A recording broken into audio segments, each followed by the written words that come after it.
It's time for America Outdoors Radio, the show that covers the outdoor scene across the U.S. of A. and the entire continent. Fishing, hunting, conservation, outdoor recreation, and great destinations. We cover it all every week. It's your country, your outdoors. Let's explore it together with your host, John Cruz.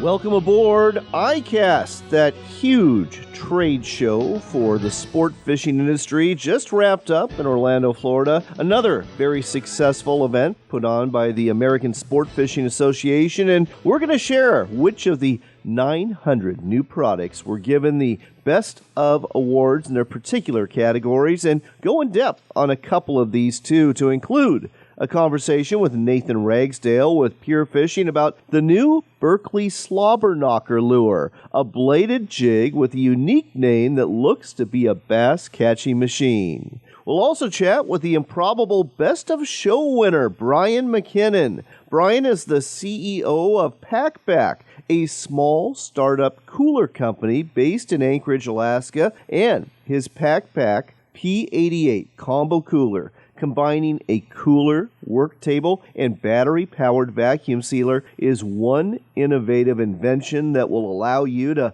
fillet your fish and vacuum seal those fillets right on the side of the stream the next time you go fishing. Not only that, but Brian's backstory and how he even managed to get into ICAST is something you have got to hear. It's an incredible story. If you're a big game hunter, you might be curious about hunting bison. You can do that in a few states out west, including Wyoming, and we'll talk to Mark Goki with Wyoming Game and Fish, who will tell you all about your odds of getting a bison tag, where to hunt bison, when to hunt them, and dispel some notions about the hunt, which will likely be quite a bit tougher than you anticipate. If you are hunting this icon of the Old West, the buffalo, you may as well invest in a rifle right out of the Old West, namely a lever-action rifle from Henry Repeating Arms. These classics are made right here in the USA and have quite a following, but Henry does a lot more than just make money manufacturing firearms. They also give a lot of their money away too. Dan Clayton Luce with Henry will join us to tell you about some of the great organizations Henry Repeating Arms is supporting, as well as some very sick kids and their families they support through their Guns for Great Causes program. As we mentioned, we're going to tell you about some of the big winners at ICAST this year. That is the huge trade show for the fishing industry put on by the American Sport Fishing Association. And one of the winners when it came to the lure category was from Berkley and Pure Fishing. They've got a lure called the Slobber Knocker of all things. And with us here to tell you more about it is Nathan Ragsdale. He's the Associate Category Manager in terms of bass baits for Pure Fishing. Nathan, welcome to the show. Thanks, John. Glad to be here. So first off, congratulations for the Berkley Powerbait Slobber Knocker bladed jig winning a Best New Product Award at ICAST. And let's talk a little bit about bladed jigs. They are a relatively new offering in the bass fishing world, and I really learned to appreciate their fish catching success this spring when I finally got into them. Is this Berkley's first foray into this lure category? Yes, sir. It is. Okay, and let's talk a little bit about the advantages of the bladed jig over a regular jig or a spinnerbait, especially in the springtime. Yep, let's do it. So, like you mentioned, it's really kind of been a style of bait that's come on here pretty recently into the bass fishing world. And by that, I mean the past few years. You mentioned spinnerbaits. I think that was typically the style of bait that anglers were picking up when they encountered scenarios that the bladed jig in a lot of cases has beat out in terms of usability and really just being effective on the water. It started to gain traction in Florida. I believe it was Brian Thrift that won an event on Okeechobee that really kind of blew the lid on bladed jigs in general. But the whole deal with the bladed jig is it's a super versatile search bait. So again, you mentioned regular jigs. Typically, unless guys are throwing a swim jig, that's something they're really being target oriented at, whether you're flipping a lay down, skipping a dock. And same thing with spinner baits. That's a really more of a search bait tool. Same thing with a bladed jig. But what makes a bladed jig really great is around vegetation. Most of the times is when we're seeing guys really pull it out over, say, a spinnerbait, right? Because that would be tough to fish through vegetation in some scenarios, depending on how thick it is, or a crankbait, or any other search tool. Another great benefit about it is you can skip it really well. Whereas, again, to compare it to a spinnerbait, that's tough to put in places that you can, in fact, put a bladed jig. That's a great way to look at it. I'd never even considered that option. And you're right. Skipping a spinnerbait is pretty much a non-starter for 99% of us. So let's talk about how the slobber knocker differs from some of the other bladed jigs that are out there. Yeah. So the big thing is our through head blade design. And so what that means is instead of a clasp or a split ring, for example, connecting the actual rest of the bait, so the lead head or tungsten head and the hook to the blade, we're going right through that head. And so what that does is ends up giving the angler a couple benefits along with all of the small details that really make a bladed jig good. So let's just start with the things that really make a bladed jig good in general. It's ample sound production, typically made from the blade to head contact, ample water displacement and vibration, and then quickly starting the blade up. So first and foremost, with our design, we're hitting all of those things that a bladed jig just needs to have baseline.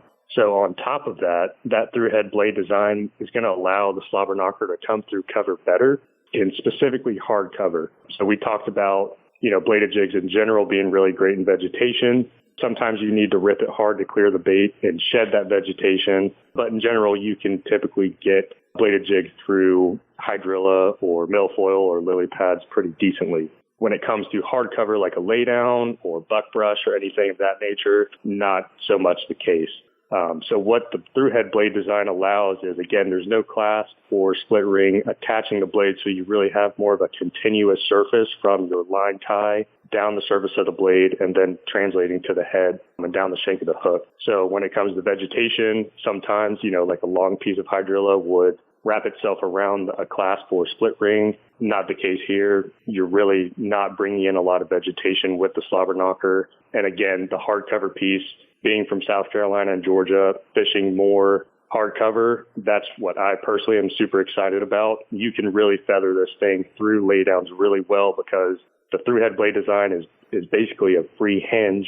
So it looks to me like a snell knot when you're pulling it over a branch. It really kind of pops the hook up and over instead of turning or rolling, some guys call it, and you dig the hook point into the laydown or whatever piece of hardcover you're fishing. I cannot wait to get my hands on one of these. I got to tell you what, Nathan. Again, folks, you're listening to America Outdoors Radio. We're talking to Nathan Ragsdale with Pure Fishing about the slobber knocker. It's a bladed jig that just won a Best of Product category in the lure category at ICAST in Orlando, Florida this past week. I got to ask, it is called the Berkley Power Bait slobber knocker, so I presume the skirt is infused with power bait. Is that correct? Yes, sir, that is correct. So coming off our launch with jigs last year and in tandem with our spinnerbait launch this year, we're bringing a full skirted bait product category, bladed jigs included, all of them having that power bait infused silicone skirt.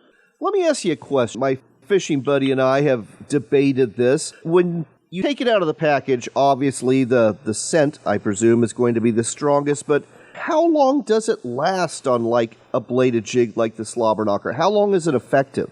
Yep, great question. So to clear the air, power bait and then power bait max scent are two totally different things as far as how we look at it. Power bait, which would be the yellow bag and soft plastic, or what we're incorporating into our skirted baits now, is more about the taste than the scent.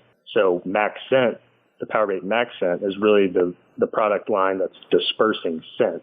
So when it comes to the skirts and actually lasting, like you said, as soon as you open the package, we can smell it, right? Right. But the important piece is the actual tasting ability of the fish. So these skirts, some guys have been, questioning, is it going to dry out, like gulp, or, that's why we incorporated max scent, was so it doesn't dry out. Again, this isn't necessarily about scent dispersion. It's all about taste. So whether you and I can smell it or not after a period of weeks, for example, it really doesn't matter because it's all about the taste of the skirt in the fish's mouth.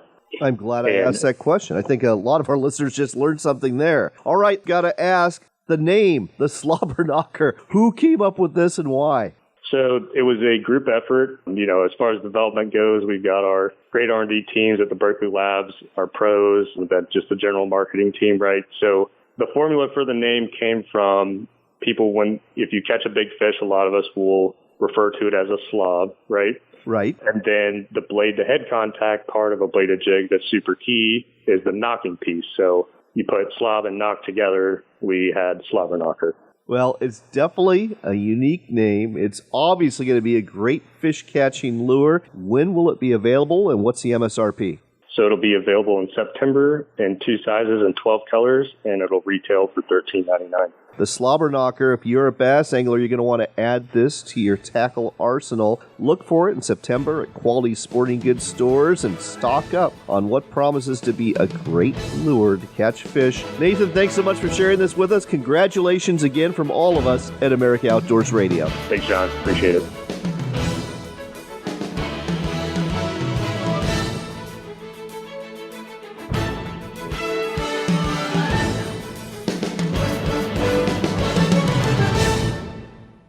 Need a lightweight camp stove for your next adventure? The new Striker Series stove from Camp Chef is the perfect solution. 2 models of this single-burner stove let you cook using propane or isobutane. The heat ring technology built into the stove's cookware lets you boil water in less than 2 minutes. And like everything else in the Camp Chef line, the Striker Series stove is built tough. If you hike, paddle, hunt, or fish and cook while you do it, you're going to love the Striker Series stove. Find it at your local sporting goods store or at campchef.com. Camp Chef, the way to cook outdoors. Sportsman's Cove Lodge in Southeast Alaska is booked for the season, which means now is the time to book for next year. And you'll want to do so soon because at the end of a typical summer, the lodge is over 80% booked. The reasons? The great fishing, the wonderful location, the comfortable accommodations, the fantastic food, and the over-the-top customer service. You'll find it all at Sportsman's Cove Lodge. Book today at alaskasbestlodge.com.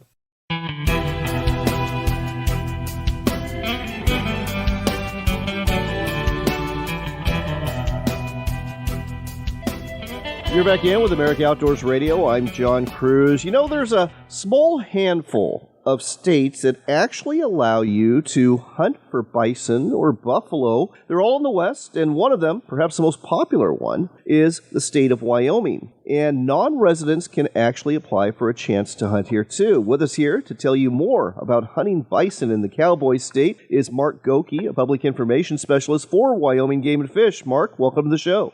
Glad to be here. Thanks, John.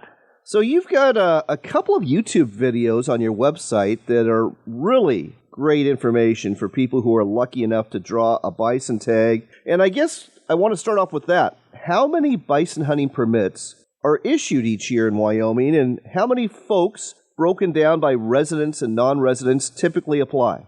Yeah, it varies. You know, like any big game hunting season in Wyoming, we always go out and count the animals as best we can, get a measure on what's there and what's available for harvest in the fall. And so it varies a little bit. Right now, say this fall, we're offering 125 for type 1. Type 1 is for any bison. So most people like to kill a bull on that license, and then 25 for cow-calf or type 4. And so not a ton of licenses. You know, we have a population objective like we do for all of our big game herds, and our objective for the Jackson bison herd is 500, and we've been hovering right around that. So, we're just trying to catch up with whatever reproduction happens in a year. And so, 125 bull tags and 25 for our cow or calf. As far as the number of people that put in, it varies, of course, by resident and non-resident. Say, of those 125 bull tags, 100 will go to residents, 25 will go to non-residents.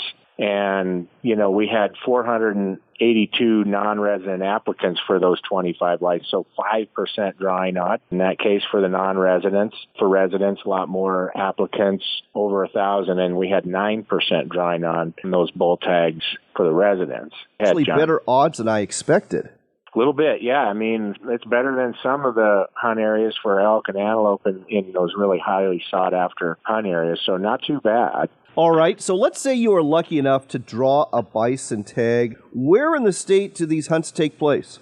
Yeah, so the Jackson bison herd spends the bulk of their time in Grand Teton National Park, which is just north of Jackson, between Jackson and Yellowstone National Park. And this is a tricky hunt, I'll be quite honest with you, because most of the time this bison herd has learned to hang out in Grand Teton National Park where they're not hunted. They do come out onto adjacent national forest land or later in the winter onto the National Elk Refuge, which is also adjacent on the southern end of Grand Teton National Park. And the bulk of the harvest of these animals does take place on the National Elk Refuge, but they typically don't come onto the National Elk Refuge until mid to late January. The season runs from August 15 until January 31st each year.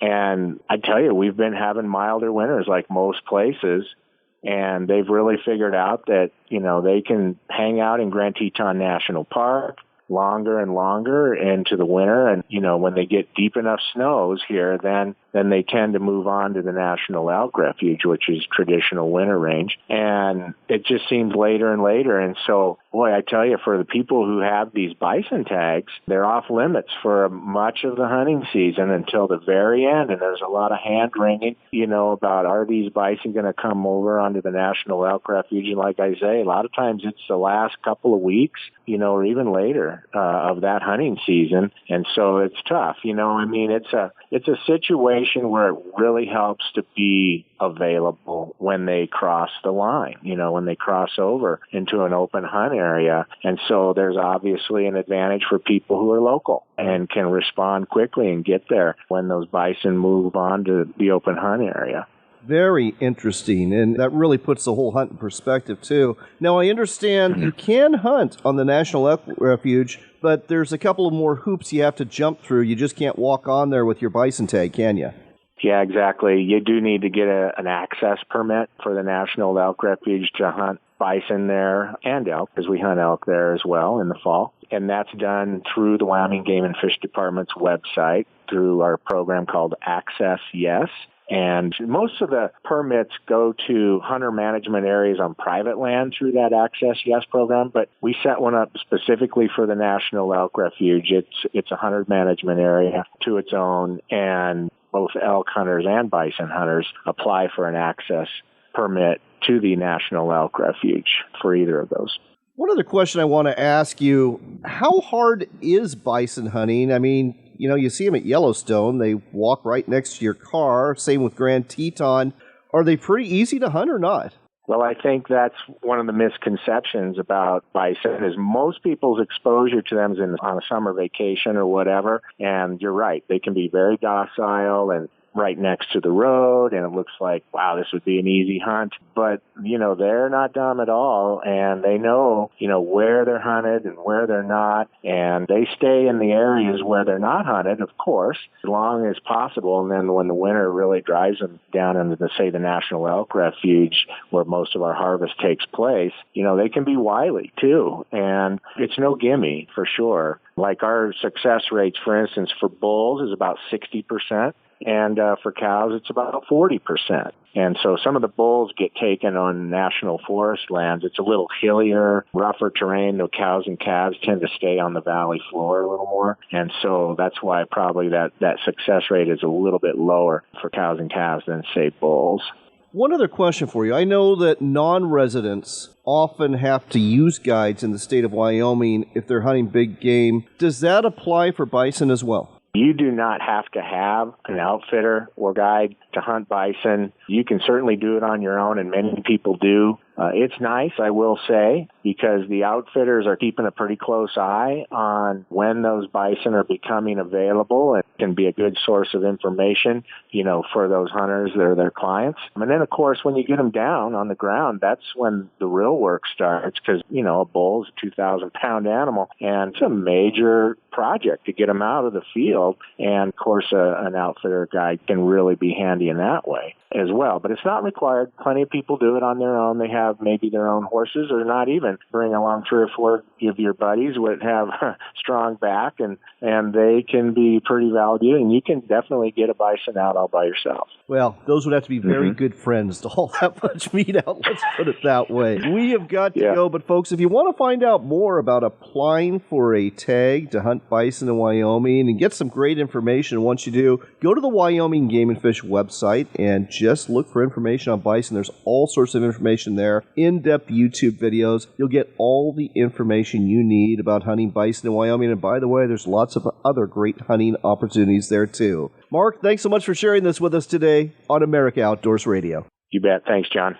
The buffalo, of course, is always associated with the Old West, and if you're lucky enough to draw a bison tag, you should probably bring a rifle that is associated with the Old West. You can do so with a rifle from Henry Repeating Arms. They have several models that come in a .45-70 caliber. That's the caliber that was actually designed to hunt buffalo in the American West back in the mid-1800s. Today, Henry Repeating Arms has several models to choose from, to include a side-gate loading lever-action rifle and a new lever-action X model that would be perfect on any bison or big game hunt. Find a dealer near you at henryusa.com, and don't forget to ask for your free decals and catalog.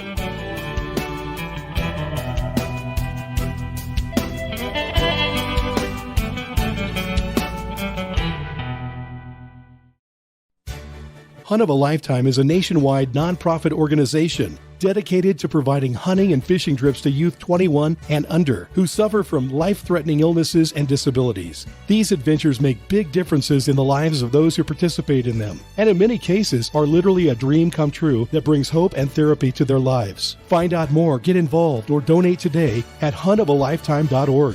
That's huntofalifetime.org. huntofalifetime.org. Hunting and fishing are exercises in hope. Before you head into the woods, you hope to tag out on a deer you'll have to field dress. Before you make that first cast, you hope for a big fish to clean and fillet. When your hopes are realized, you'll need a sharp knife. Whether you sharpen that blade on a power sharpener in the shop or a manual sharpener in the field, WorkSharp has the tool for you. Look for WorkSharp products in sporting goods stores near you or online at WorkSharpTools.com.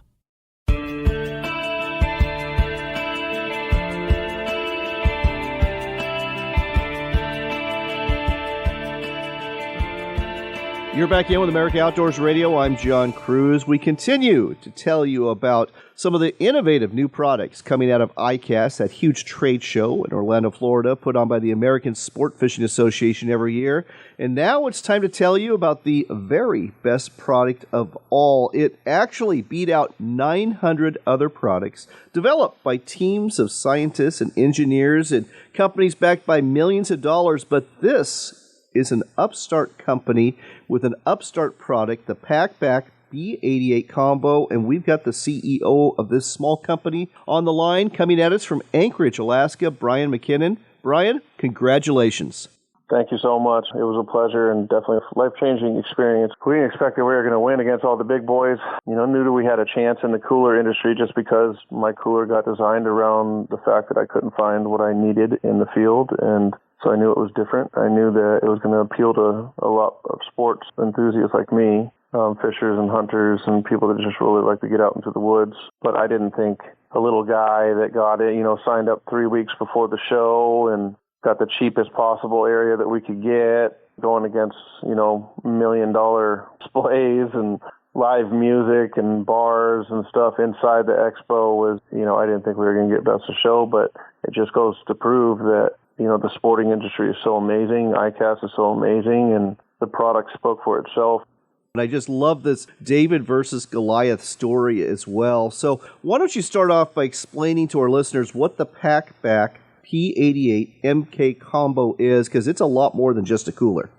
Yeah, being in Alaska, I've kind of gone through all the different coolers and stuff. It's an absolute necessity with how we live and how we do things, but I had to take out so much stuff when I went camping, and there was always this situation where I kind of would look back at everything and go, man, I want to combine it in all one thing. So what I did over the years, I actually did 100 different renditions in CAD of the cooler alone before I finally said, that's it. That's the one that I would go and buy and be extremely happy with. We rotomolded it, made it as strong as we could, but it's pretty much 2 different rotomolded coolers, a fold-out table, a cutting board, and the first ever battery-operated vacuum sealer, all combined into one product to build the ultimate mobile kitchen. You have 2 compartments. You have the one compartment at 78 quarts, then you have a 22 quart compartment that's completely separated by an insulated wall, so they're both insulated separately. And then the lid to the smaller compartment is an 8 quart compartment that holds the first ever battery operated vacuum sealer. There's a table that mounts to the top of the big lid, So when you open it and it's stowed away and mounted, it all folds down to the size of a regular cooler. When you open the lid, you have access to all the different compartments. And then you can also take that top lid off, and it doubles your workspace on either side of the cooler in the form of a fold-out table. This is just an amazing concept that you have here. And I know you're a fisherman. I know you live in Alaska. I'm guessing you spend a lot of time on the rivers catching and cleaning salmon. How did you come up with this idea, and did you come up with it alone? No, actually, there's not a lot of people got to hear this side of the story, but me and a friend, it's one of the reasons I was at the Vegas massacre. One of our friends, Daniel McGrew, and I were working on it, and it was originally supposed to be a backpack, which we do have the backpack, which was there also. But, this is when we first got started on it, it was about 7 years ago, but he was my investor and very close friend. He put a couple $1,000 into it so we can develop the product, and he ended up passing away as well. And so while we're in the middle of developing it, and he was the beginning of a long string of individuals that we had pass between me and a few of my friends that are remaining. There was a total of 31 of them total. 18 of them I was present at death. And then, I was kind of struggling, and Adrian Murfitt made me actually he actually bought my tickets, even though I was trying to talk him out of it. Go to Vegas, and then the Vegas massacre happened, and he ended up dying in my arms there, and that situation kind of flipped me mentally. Oh, yes. To say the least. And then I got lost everything in my life, lost all the equity in the company that I had previously, which I was highly dependent on, and so ended up homeless for a year, and I ended up giving up. I ate a bunch of pills that I had left over from my reconstructive surgery on my shoulder because of the shooting. I don't take pharmaceuticals, so I had them kind of collected, and ate those pills and ended up getting woken up because like 20 minutes later the 7.1 earthquake happened, which is something I can't deny. It kind of gave me that kind of spotlight situation where it's like now I know I'm supposed to be here, and so after that, I kind of worked my way into a position up on the North Slope. I would say forced my way into a position on the North Slope because I actually showed up on the guy's doorstep. But while going up there, there was a certain way that I had to be up there. I had to, work for free for a little bit, and until my piss test came back in. Well, the cooler, my first drawing for the cooler was on the back of that piss test while I was waiting there for my first job, getting out of homeless. So it really became my reason to keep working and stuff. And once I started getting into it, I got to think about it quite a bit more and what I actually needed out of the product, and it kept developing and developing and developing over the years. I bootstrapped the whole thing and paid for it. Half of every single paycheck was dedicated to it. And, the stronger development teams that I got, it developed even more and more and more, and then it finally turned into what it is, and it's quite literally everything that I know that I need as a outdoorsman, an angler, and a hunter. I can use it in all different aspects of life, from tailgating and to fishing to hunting to just going to the beach. But that's it. It seems like everybody responded the same way to it, which I'm very excited because this was. After going through all the work and doing it, and constantly having those questions in your head, are you wasting money on something, especially when you're in a position like me with no money, no investor, no nothing. ICAST really gave me that validation. Oh, yes. It was an emotional situation, to say the least, Well, you definitely came from literally nothing, as you described, after the Vegas massacre, to the top of the world, the pinnacle of success when it comes to the sport fishing industry. So congratulations again. I guess the last question I have is, obviously you've probably got lots of people interested in investing at this point. When is this coming to market? Where can folks find it? And how much will it cost? We actually just finished our Kickstarter yesterday. We were in Kickstarter while we were at ICAST, so that's another aspect of, I can't believe we won because we're so new. But the molds have been purchased. We own everything. The products are patented completely, and we have already ordered our first batch of products before ICAST. We're actually quadrupling the order now. But our products are expected in early September. That's us giving a little bit of time for unexpected shipping situations with everything that's going on right now with gas prices and, ports and stuff being blocked up. But we are setting our website up again so you can actually pre-order the product direct to consumer if you want to. So you'll be able to order them still until the product gets here. But as soon as that happens, we're going all out. We have our first contract that we're working out right now with the AFI stores on base, which is very big to me because military veterans is what finally helped me deal with my PTSD and understand why what was happening to me was happening to me, and allowed me to get my control of my life back. So it's a very powerful thing that our first retail contract is going to be providing these things with the soldiers on base at a good discount price. We are unfortunately out of time, Brian, but folks, if you want to find out about ordering this Pack combo, an amazing invention, go to packback.com. Let me spell that, PACBAK.com, packback.com, spelled PACBAK.com. Go ahead and pre-order as soon as that website is redone. Again, they should be available in September, and I have no doubt they'll be available not only on military bases, but all sorts of other stores in the near future. Brian, thanks for sharing your incredible story with us today on America Outdoors Radio. Thank you so much for your time. Now, after you buy one of these combo coolers, I have no doubt you'll be using it streamside to fillet fish and then vacuum seal them, or maybe out in the field when you're cleaning game birds or game animals. And one other thing you want to pack on these expeditions besides the cooler is a sharp knife and a knife sharpener to go with it. And that knife sharpener really ought to be one from Worksharp. They've got all sorts of manual knife sharpeners, from pocket knife sharpeners to guided field sharpeners to precision angle knife sharpeners that'll keep your fillet knives and game cleaning knives sharp to make the job easier in the field. Look for Worksharp knife sharpeners at quality sporting goods stores near you or online anytime at worksharptools.com.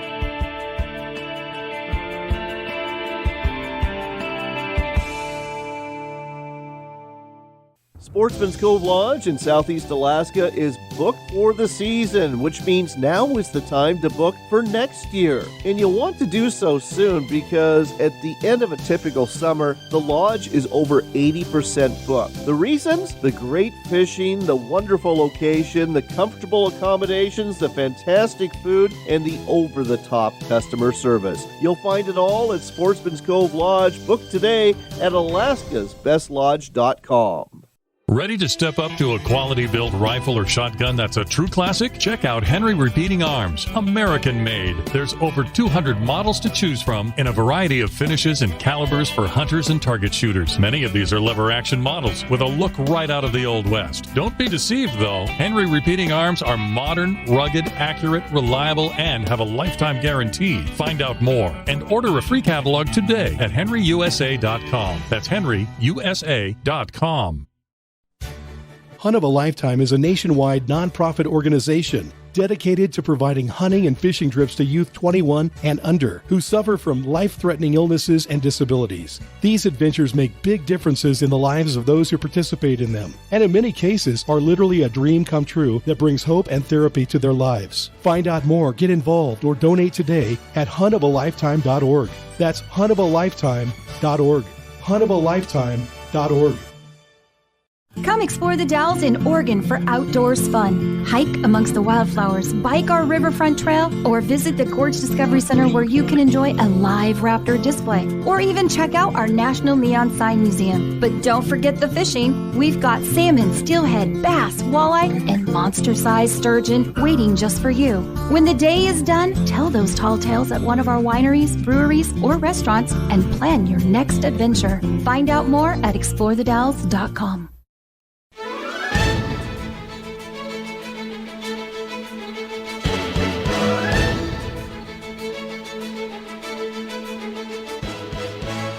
Welcome back to America Outdoors Radio. I'm John Cruz. As promised, we're going to share a number of the best new products that got awards in their different categories at ICAST, that big trade show for the sport fishing industry that just wrapped up a couple of weeks ago in Orlando, Florida. The one I think a lot of folks thought was going to win the Best of Show award was the new Mega Live Imaging Target Lock from Humminbird and Johnson Outdoors. You know, this combines not only active forward sonar, but it also combines spot lock into one feature. This is going to really change offshore bass fishing quite a bit on the tournament trail. Some other best of category winners, well, in the boating accessories department, the Frabill Recharge Deluxe Aerator, something we talked about on our sister show, Northwestern Outdoors Radio, won. The Garmin LiveScope Plus Ice Fishing Bundle won in the ice fishing category. Something unique in the warm weather technical apparel is the SolarFlex Guide Cooling Hoodie from Simms Fishing Products. Keeps you cool even though you're covered up on a hot day. And if it's cold out, you might want to check out the Barricade Rain Suit Acid Camo colorway from AFTGO. That won in that category. The Bubba Saltwater Multiflex Fillet Knife won in the cutlery category. And the Frabill Witness Weigh Net, which actually weighs your fish in the net. Don't have to take it out at all. That won the best of category in fishing accessory, as we predicted on our sister show. If you like fishing with frogs, you'll want to check out the new Plano Edge Frog Box. That won the Best of Tackle Management category. And when it comes to fishing line, the Spider Wire Durabraid High Vis Yellow won out this year. As far as fishing rods go, the Banshee Fly Fishing Rod won out in that category. That's made by Bull Bay Tackle Company. The Legend Tournament Bass Rod from St. Croix won for the Best Freshwater Rod. And Ugly Sticks Carbon Inshore Rod won for the Best Saltwater Rod. As for the best rod and reel combos, the Shimano Spheros SW Combo won. And turning to just reels, the Shimano Stella FK won for the best freshwater reel, and the Penn Authority spinning reel won out for the best saltwater reel. Speaking of Penn reels, I've got to tell you about the reels we were using up at Sportsman's Cove Lodge in Alaska. Real issue with the Penn Squall reels. These are level wind reels that we were using. Had 4 of them with the anti-reverse go out. Turns out they bought 100 of these reels, and the vast majority of them, there's a small part that gave way, and the majority of their reels have no anti-reverse on it. And this isn't a new problem either. Checking on YouTube, I found out the folks have been talking about this for a couple of years now. I reached out to Penn for comment on this situation, and unfortunately received no response. So buyer beware when it comes to the Penn Squall level wind reel. It's not a winner, it's a big loser. Next up on America Outdoors Radio, you are all very well aware that Henry Repeating Arms is a sponsor of this show, and I love working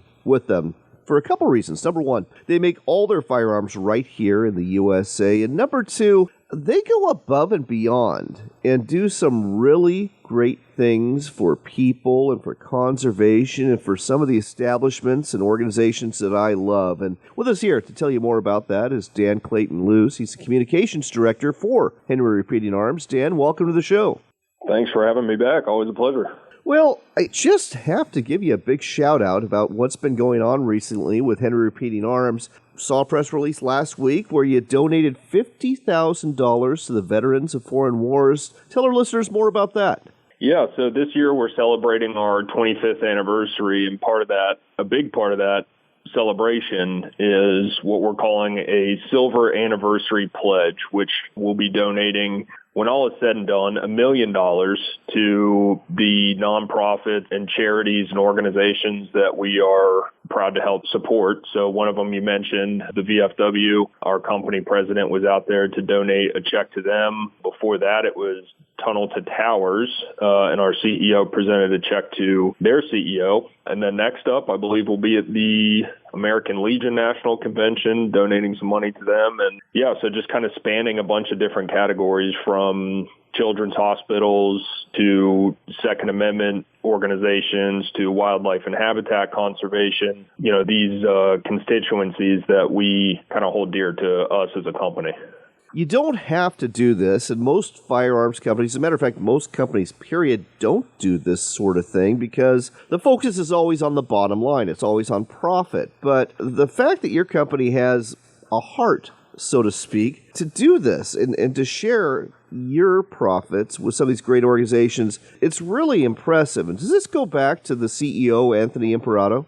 Yeah, 100%. It all goes back to him, and it's just for as long as I've been with the company, which in some capacity now that's been, let's say 7 or 8 years, this is how Henry has always operated, not just with the organizations that directly affect the firearms industry, but, outside of that as well. We should also mention the fact that Henry Repeating Arms is a big supporter of conservation organizations. I know that you just donated a very nice side gate repeating lever action rifle to the Rocky Mountain Elk Foundation for their big online auction. And matter of fact, I don't think I've ever been to a Rocky Mountain Elk Foundation banquet where there hasn't been a Henry Repeating Arms Golden Boy or something similar on the auction block. Yeah, I think now we're actually doing, the bid cards for those RMEF events. I believe we're, giving away a rifle at the end of the year, and, people are signing up using those bid cards too. So, yeah, we definitely do a lot of work with RMEF. Very proud to help support them. Great organization. Well, they are. And any organization that has the tagline of hunting is conservation, you got to get behind that. Now, last but not least, I want to talk about what I consider to be your signature way of helping. Tell our listeners about this.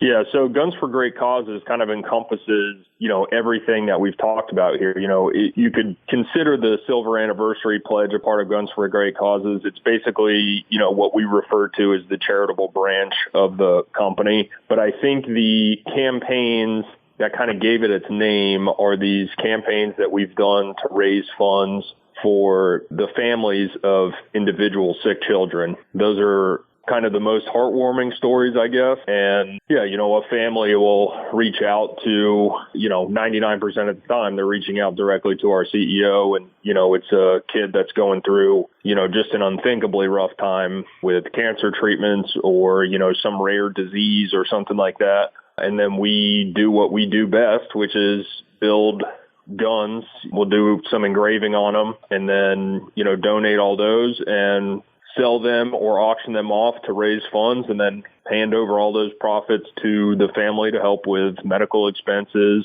And yeah, it's, we do as many as we possibly can. I think we're doing about 3 or 4 a year. And it's such a great thing to be a part of. In fact, you're rolling out another one this week, aren't you? Yeah, we have on Thursday. We'll be announcing the next one. And this one, this one's been a hard one to work on. We've had these rifles in the works for quite some time now. There's quite a bit involved with doing, custom rifles when there's engraving and hand painting involved and everything like that. So we've had these rifles in the works for quite some time. And unfortunately, Danica, who is the little girl that these rifles are going to benefit, she passed away recently after a 3.5-year battle with brain cancer. And that was a couple months ago. So unfortunately, she will not be seeing the end result of our efforts here. But, in speaking with her parents, they want us to move forward with this and, kind of have her memory live on through these rifles. Well, I think it's wonderful you're doing that. And it's wonderful with all of these different charitable projects that you're doing, folks. Again, Henry Repeating Arms, they're more than just a firearms company. They're a firearms company based right here in America, building their firearms in America, and they're a company that cares. Find out more at henryusa.com. That's the website to go to, henryusa.com. Dan, thanks for sharing this with us, and keep up the great work. Thank you, John. I really appreciate it. And on that note, we've got to go. I hope you've enjoyed this edition of America Outdoors Radio. I'd like to thank our great guests today, Brian McKinnon, Nathan Ragsdale, Mark Goki, and Dan Clayton-Luce. It's guests like these that make it a pleasure to bring you this show every week. Until next time, I do hope that you remain healthy. I hope you are blessed, and remember this, it is your country and your outdoors, so get out there and enjoy it.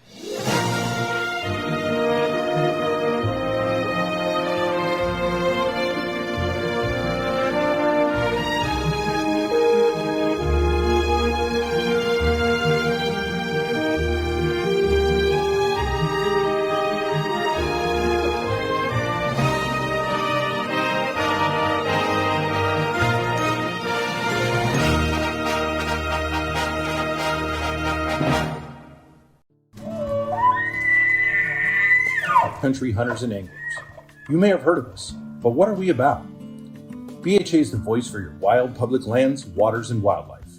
From national level policy work to boots on the ground projects like public land cleanups, we work across North America to uphold the legacy of our public lands and waters, as well as your opportunity to hunt, fish, and recreate on them. Stand up for public lands and waters and become a BHA member today. Visit backcountryhunters.org. Pheasants Forever is working hard every day to ensure there's more wildlife habitat for the future. To join us, Go to pheasantsforever.org. Finding great candidates to hire can be like, well, trying to find a needle in a haystack. Sure, you can post your job to some job board, but then all you can do is hope the right person comes along, which is why you should try ZipRecruiter for free at ZipRecruiter.com/free. ZipRecruiter doesn't depend on candidates finding you. Its powerful technology identifies people with the right experience and actively invites them to apply to your job. You get qualified candidates fast. So while other companies might deliver a lot of hay, ZipRecruiter finds you what you're looking for. The needle in the haystack. 4 out of 5 employers who post a job on ZipRecruiter get a quality candidate through the site within the first day. ZipRecruiter, the smartest way to hire. And right now, you can try ZipRecruiter for free. That's right, free. Just go to this exclusive web address, ZipRecruiter.com/free. That's ZipRecruiter.com/free. ZipRecruiter.com/free.